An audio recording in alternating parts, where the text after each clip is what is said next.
Hello everyone, আশা করছি তোমরা সবাই ভালো আছো। তো যাই হোক, আজকে শরীরটা একটু ভালো আছে বলে তোমাদের সামনে চলে এসেছি। নাহলে এত ভুগছি আর কি বলবো না।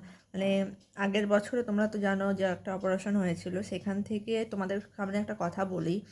আমার মতো পরিস্থিতি হয়তো সবারই হতে পারে, যে ফার্স্ট যখন অপারেশনটা হয়েছিল তখন কিছু কিছু ডক্টর ভালো, আবার কিছু কিছু ডক্টরের যে সঙ্গে যারা থাকে তাদের জন্য মানুষকে অনেক ভুক্তভোগী হতে হয়। তেমন আমাকেও ভুক্তভোগী হতে হচ্ছে। অপারেশনের সময় কোনো একটা কিছু আমার মানে অপারেশনের সময় থেকে গেছিলো ভেতরে, সেখান থেকে বারবার ইনফেকশান হতে হতে আজকে আমি একটা বছর ধরে এখানে ভুগছি। এরকম অনেকের ক্ষেত্রেও হয় শুনেছি, আবার অনেকের ক্ষেত্রেও সবাই সুস্থ হয়ে যায়।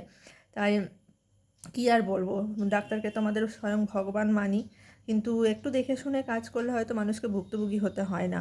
এরকম অনেকেই আছে যারা আমার মতো ভুক্তভোগী, যে অপারেশনের পর 7বার করে তোমার ইনফেকশান হয়ে যাচ্ছে, ইনফেকশান হয়ে এরকমভাবে মানে সেলাইটাতেই ইনফেকশান হয়ে যাচ্ছে। আসলে ওরা পরিষ্কার করে কাজকর্ম করে না, যন্ত্রপাতি পরিষ্কার করে না, প্লাস একটু দেখে শুনে কাজও করে না। এরকম অনেক জায়গাতেই হয়েছে। তাই আজকে আমার এই ভুক্তভোগীর সঙ্গে এই যে এগুলোই জীবন হয়ে গেছে আমার এখন। তো এইভাবেই চলছি, দেখা যাক কি হয়।